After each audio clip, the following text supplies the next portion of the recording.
Facebook ऐं net लाइ कानून को अहिड़ो हुजे। फेसबुक ऐं नेट लाइ कानून को अहिड़ो हुजे। टच मोबाइल जो हलाए सो बुराई खां बचे। टच मोबाइल जो हलाए सो बुराई खां बचे। फेसबुक ऐं नेट लाइ कानून को अहिड़ो हुजे। फेसबुक ऐं नेट लाइ कानून को अहिड़ो हुजे।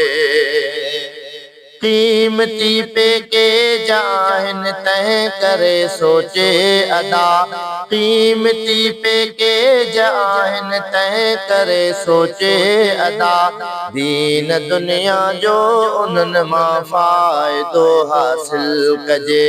दीन दुनिया जो उन्हनि मां फ़ाइदो हासिल कजे। टच मोबाइल जो हलाए सो बुराई खां बचे। फेसबुक ऐं नेट लाइ कानून को अहिड़ो हुजे।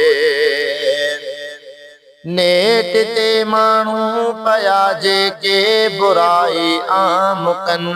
नेट ते माण्हू पया जेके बुराई आम कनि। जंहिं वतन जा बि हुजनि तिन खे सज़ा बेहद मिले। जंहिं वतन जा बि हुजनि तंहिंखे सज़ा बेहद मिले। टच मोबाइल जो हलाए सो बुराई खां बचे। फेसबुक ऐं नेट लाइ कानून को अहिड़ो हुजे। कंहिं बि औरत जे बिना पर्दे जी का तस्वीर या। कंहिं बि औरत जी बिना पर्दे जी का तस्वीर या। को वीडियो पुछड़ो हुजे कंहिंजे न को साम्हूं अचे। को वीडियो पुछड़ो हुजे कंहिंजे न को साम्हूं अचे। टच मोबाइल जो हलाए सो बुराई खां बचे। फेसबुक ऐं नेट लाइ कानून को अहिड़ो हुजे। फेसबुक ऐं नेट लाइ कानून को अहिड़ो हुजे। यूट्यूब जे पैकेज ऐं टिकटॉक जे पिण वास्ते। यूट्यूब जे पेज ऐं टिकटॉक जे पिण वास्ते। जग अंदर कंहिं जाइ ते रब जी नयर लानत वसे। जग अंदर कंहिं जाइ ते रब जी नयर लानत वसे। टच मोबाइल जो हलाए सो बुराई खां बचे। फेसबुक ऐं नेट लाइ कानून को अहिड़ो हुजे।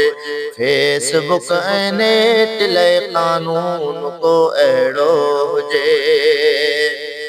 बेहयाई देश में रुकिजी वञे बिल्कुलु सफ़ा। बेहयाई देश में रुकिजी वञे बिल्कुलु सफ़ा। काश इंटरनेट ते सरकी दिवस मुंहिंजो हले।